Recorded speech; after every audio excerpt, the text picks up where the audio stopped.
भाई जो गुरु वचन पे डट गे, कट गे फंद 84 के।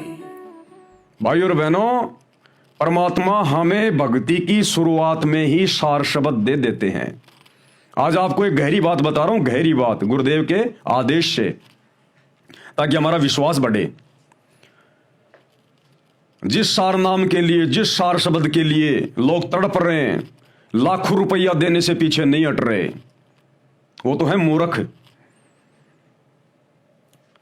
सतगुरु रामपाल जी परमेश्वर अपनी आत्मा को नाम दीक्षा देते समय ही सार शब्द दे देते हैं। अब आपको यह तो पता चल गया कि जो ये कबीर नाम है, ये परमात्मा के शरीर का नाम नहीं है। हमें पता है कि उनका कोई शरीर नहीं है, वो तो शब्द स्वरूपी राम है। हम हैं शब्द शब्द हम माही, और हमसे भिन्न और कछु नाही। उनका शरीर हाड़ मांस का नहीं है, जो उनके शरीर का नाम होगा कबीर, कबीरा। कबीर उनकी मुक्ति का मंत्र है। कबीर नाम मोक्ष मंत्र है। कबीर नाम ही वो कलमा है जो हमें मुक्ति देगा, मोक्ष देगा। और गुरुदेव भगवान को इस बात का भी पता होता है कि जब इन आत्माओं को ये सार शब्द, ये सार नाम, ये मुक्ति का मंत्र, ये कबीर नाम दे दिया जाएगा, उसके कुछ समय बाद में ये काल इनके ऊपर हावी होगा, इनकी मर्यादाएं तुड़वाने का प्रयास करेगा, इनके मन में तरह तरह के विक्षेप पैदा करेगा, रिश्तेदारों के माध्यम से, परिवार के अन्य उपदेशी लोगों के माध्यम से।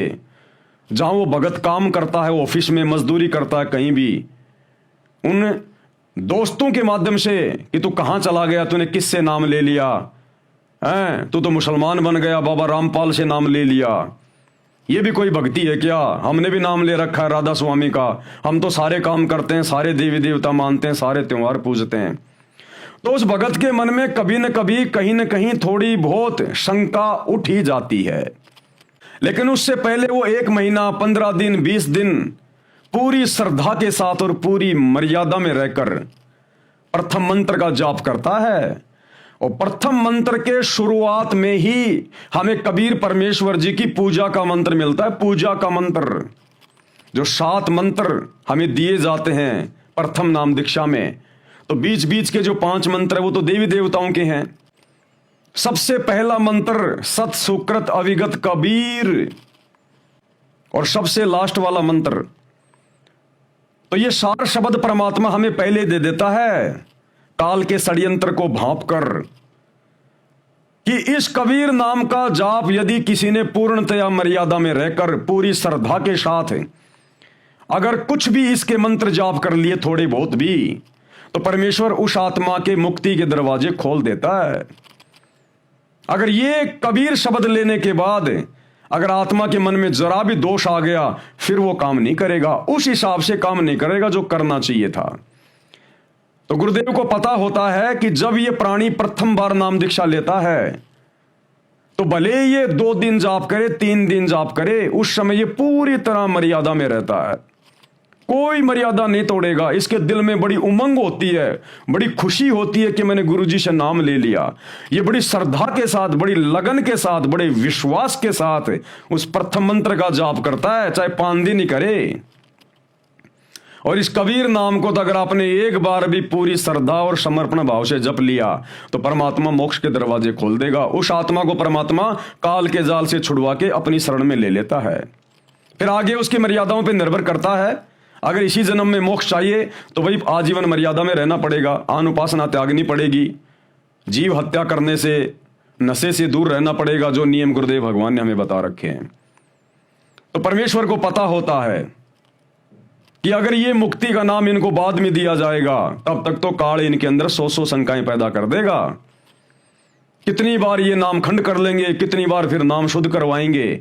इसलिए परमात्मा अपनी आत्माओं को प्रथम दीक्षा में प्रथम मंत्र का जो सबसे पहला मंत्र है, जब हम पवित्र पुस्तक ज्ञान गंगा के ऊपर वीडियो बनाने शुरू करेंगे गुरुदेव के आशीर्वाद से, तो ज्ञान गंगा पुस्तक में गुरुदेव ने साफ साफ लिखा अपने कर कमल से कि सत सुकृत अविगत कबीर, ये कबीर परमात्मा की पूजा का मंत्र है।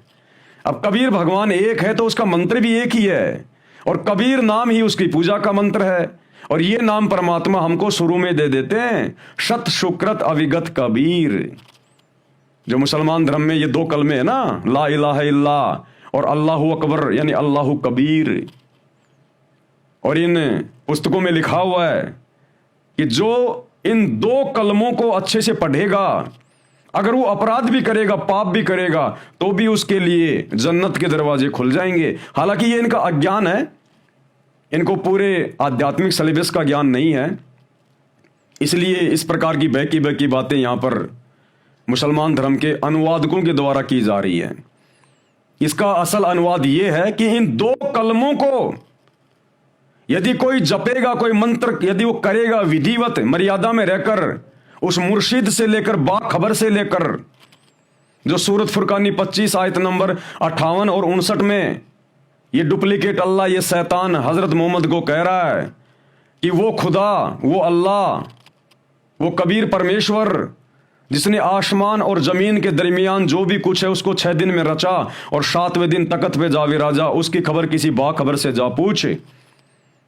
जब उस बाखबर से विधिवत ये कबीर नाम लेकर कोई जपेगा तो उसके बड़े से बड़े अपराध, कबाइर, बड़े से बड़े कबाइर, बड़े से बड़े अपराध भी कटने शुरू हो जाएंगे। इसका मतलब ये है ना कि अपराध भी करते रहो और कबीरा कबीरा जपते रहो, ये नहीं है इसका अनुवाद है।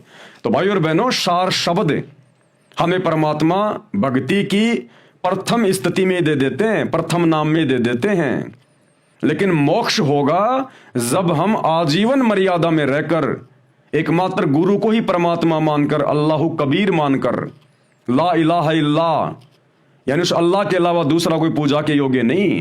तो अल्लाह कौन है आज हमें पता चल गया, सतगुरु रामपाल जी। तो जब हम विधिवत मर्यादा में रहकर आजीवन भक्ति करेंगे तो हमारे मोक्ष में फिर कोई संशय नहीं रह जाता है। एक है ला इलाहा इल्लल्लाह और दूसरा अल्लाहु अकबर यानी परमेश्वर कबीर। गुरुदेव ने कोष्टक में लिखा अलग से, फजाइले जिक्र, ये उसकी आयत है, मुसलमान भाई पढ़ लेना। सुभान अल्लाही अल्हम्दुलिल्लाही अल्लाहु अकबरू, अकबरू यानी कबीर। फजाइले दरूद शरीफ, ये आयत है भाई, पढ़ लेना। मन सल्ला अला रूही मोहम्मदिन फिल अरवाही व अल्लाह जश दिही फिल अज्जसादी व अल्लाह कबीर ही फिल कुबूरी। साफ साफ लिखा हुआ अल्लाह कबीर, कोष्टक में गुरुदेव ने लिख दिया कबीर। ये आयत है भाई, ध्यान से पढ़ लेना। ये और एक आयत है जो हिंदी में लिखी हुई है, जो गुरु बचन पे डट गे, कट गे फंद 84 के, कट गे फंद 84 के, कट गे फंद 84।